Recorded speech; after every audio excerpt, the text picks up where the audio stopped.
236.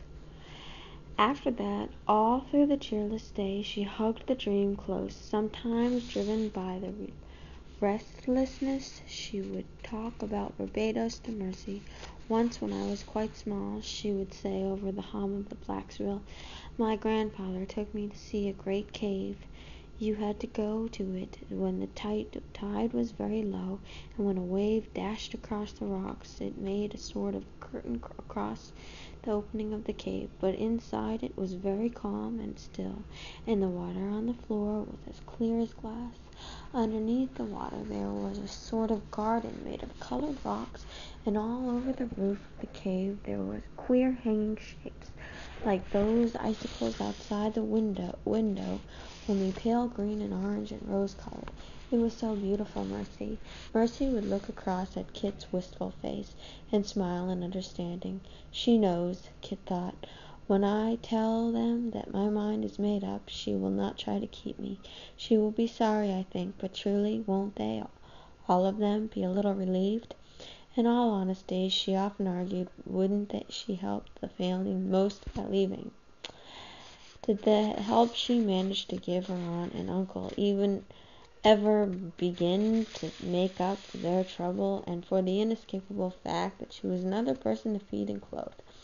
Though no one ever so much as hinted at it, the grim truth was that where a short time ago 2 girls had been well provided for, there was now every likelihood of 3 spinsters in the Wood household. No, she amended, Judith would never be a spinster.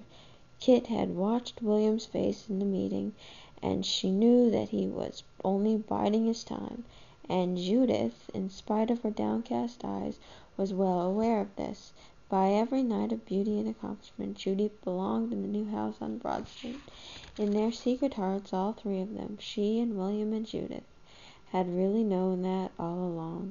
It needed only time for now to bring out the match which Kit and John Holbrook had interrupted. In March, a fresh blizzard buried the town in drift. The long days wore on, one as like another, as the endless threads of the loom. Though the bitter cold did not abate, the daylight hours grew perceptibly longer. They lighted the candles a bit later every afternoon. Judith had just set the brass candlestick on the table one late afternoon, and the girls were moving the table nearer to the hearth in preparation for supper, when a knock sounded at the door. "See who it is, Kit," said Rachel absently. "I don't want to take my hands out on this floor." Kit went into the hallway, leaving the kitchen door open behind her, drew back the bolt, and opened the door. A gaunt, ragged figure stood on the step, and as she shrank back, a man pushed his way through the door and halted in the kitchen threshold. Judith suddenly let fall a wooden bowl with a clatter. Rachel, wiping her hands on her apron, came forward, peering in the dim light. "Can it be John?" she breathed tremulously. The man did not even hear her. His eyes had gone straight to Mercy, where she sat by the hearth, and her own eyes stared back, enormous in her white face. Then, with a hoarse, wordless sigh, John Holbrook stumbled across the room and went down on his knees with his head in Mercy's lap. Chapter 21. On a lecture day in April, 2 marriage intentions were announced together in the meeting house. John Holbrook and Mercy Wood, William Ashby and Judith Wood. The Wood household was busy from dawn till close to midnight. There was so much to do if all were to be ready for the double wedding that was set for early May. There was the vital matter of 2 dowries. Judith had been carefully hoarding a small store of linen since childhood, adding 1 cherished bit from time to time, and her loom and needle had worked busily. But Mercy had never given a thought to a dowry. She had not a single pillowcase or linen napkin that she could call her own. Now, though Rachel fussed and stitched, Mercy still regarded the whole problem with indifference. Why did she need a dowry, she argued practically, when she was really not leaving home at all? She and John had already decided that for the first year at least, they had best share the Woods' ample house. The company room was being readied with fresh whitewash and new linen curtains. John had resumed his studies with Dr. Bulkley.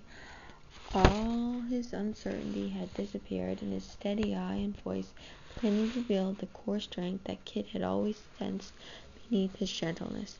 In the days of his captivity, of which he never spoke, in the waiting for a chance to escape, and in the weary hunted trail down the Connecticut River, John had found his answers. Dr. Bulkley is everything I ever thought him to be. A great scholar and a great gentleman, he explained. In politics he is obeying his own conscience, but I think he is mistaken. We have come to an understanding.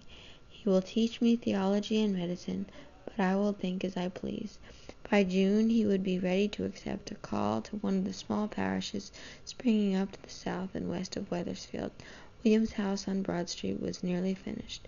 Piece by piece he was assembling the costly treasures for its furnishing, fine hand-tuned bedsteads and chests and chairs from the skilled Wethersfield joiner, Peter Blinn, glossy pewter plates, and a set of silver spoons from Boston, real china, bowls of blue and white Delft from Holland. Judith knew where every piece would go in the new house, and how to care for each lovely thing to keep it shining.